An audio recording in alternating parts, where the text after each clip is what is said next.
Okay, let's settle this once and for all. I am not contagious, and please, you are not gonna catch anything just by shaking or hugging me. Why is it that whenever I go to European doctors for blood tests, it turns out that they always have to, like, let me know that I have a mild anemia in my blood? And I'll be like, Doctor, it's my DNA. And the next thing will be like, DNA? I said, yes, I am AS.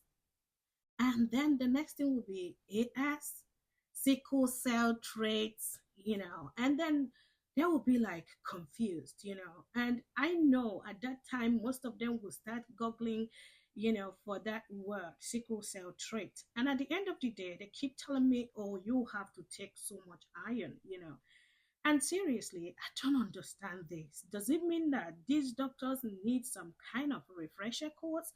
Anyway, today on this video, we are going to break it down because I am AS, I'm a health coach. I think it is my job also to really talk about this, genotype issue, because so many people don't really understand what it is, and many people are suffering in it without knowing. So let's break it. By the way, my name is Micheline. I am a certified health coach and a certified nutrition coach.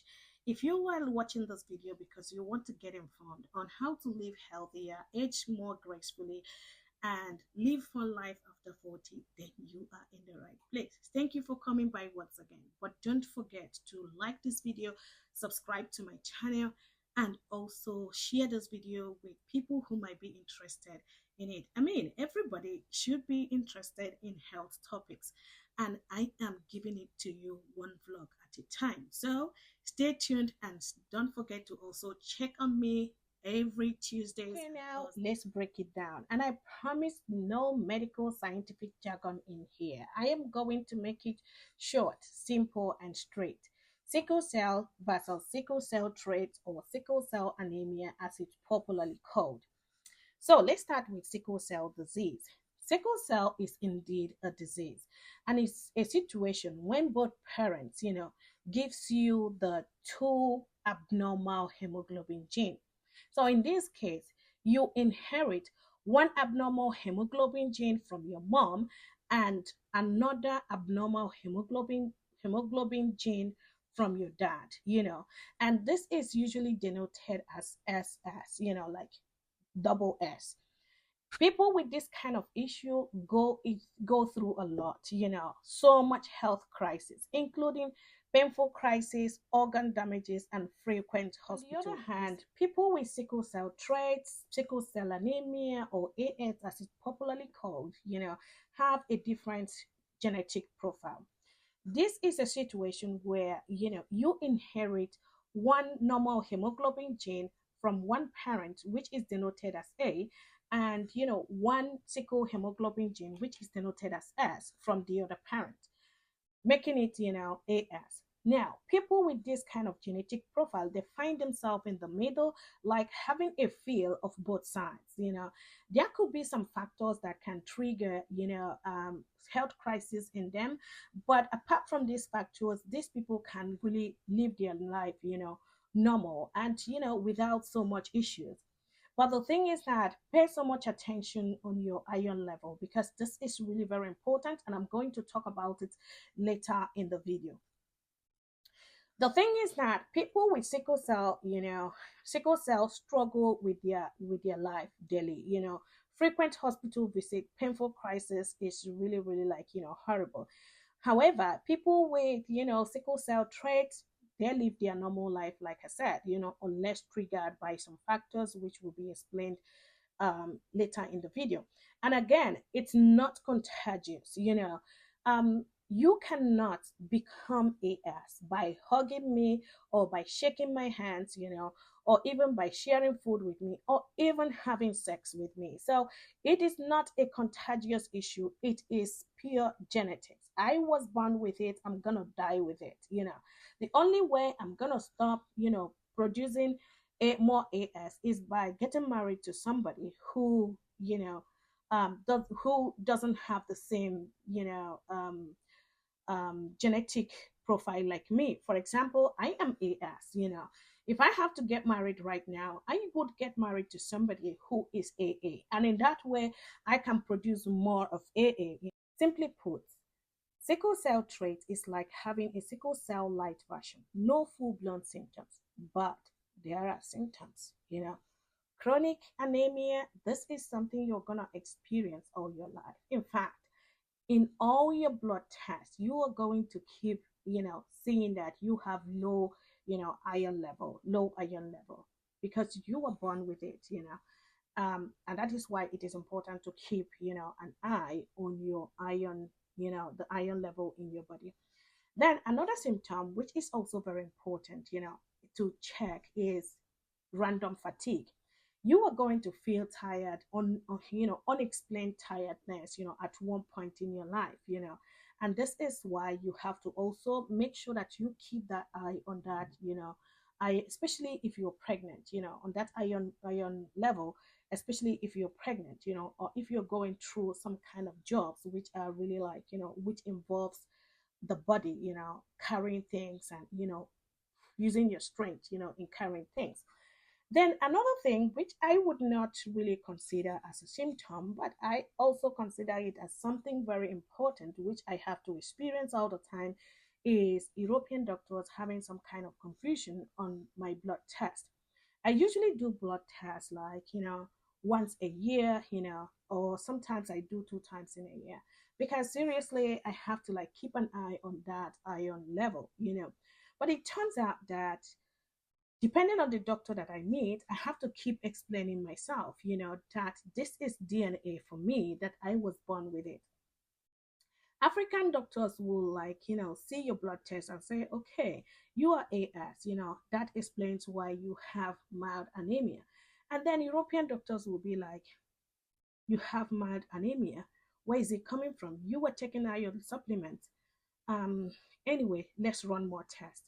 Seriously, I appreciate, I'm so happy, that you put so much, into checking my blood tests over and over again. But this is genetics 101. This is DNA. I was born with it and I'm going to die with it. So no matter how much, you know, thoroughness you put in checking my blood test over and over again, it's going to keep on being the same, and no change. If you are going through sickle cell trait, you are not at constant health crisis like people going through, sickle cell disease. Now, before you start thinking, that this is a Hamlet trait, it's not, because there are some risks. And if you ignore this risk, you might be like, finding yourself in an emergency room. Let's face the facts, if you expose yourself in a situation where you have extreme dehydration, your blood cells will start, acting up. This is real. This has happened to me before. Now, if you also have low oxygen level, your blood flows, your blood flow, slows down, and you might feel weak. Before you know it, you've already fainted. This particular one happened to me at workplace. It was really so embarrassing. I was fixing, catheter on a patient, and before you know it, I didn't know what happened to my head. And the next thing, I just walked out. Thank God I walked out of that patient room. So instead of, seriously, this was really so a ridiculous situation for me, and very embarrassing situation as well, But when I came out, the next thing, I found myself lying on the floor. I fainted. So, and nobody, it was in the hospital, nobody knew what happened to me. And, they measured my blood pressure. My blood pressure was very low. And, I started drinking. They started giving me water to drink while I was lying down, and then my leg was raised up. So this could be like a kind of um something you can do when such a thing happens to you. So my two legs were raised up. So at the time, I started getting myself back. I went home, without finishing my work that day. When I got home the next day, I went to the doctor. My blood test was taken, and it turned out that, the iron level in my blood was really almost like, zero. It was found that my iron level was at 8, which is really terrible, and life threatening.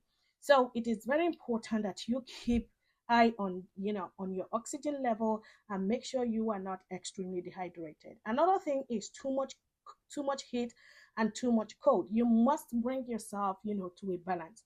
Extreme cold wrap up, guys, and extreme heat, if you find yourself having so much heat in your house, at workplace, wherever you find yourself, go out and take fresh air. You need it. That oxygen is really, really very important. Inhale and exhale. This is really very important, especially that one you get from outside.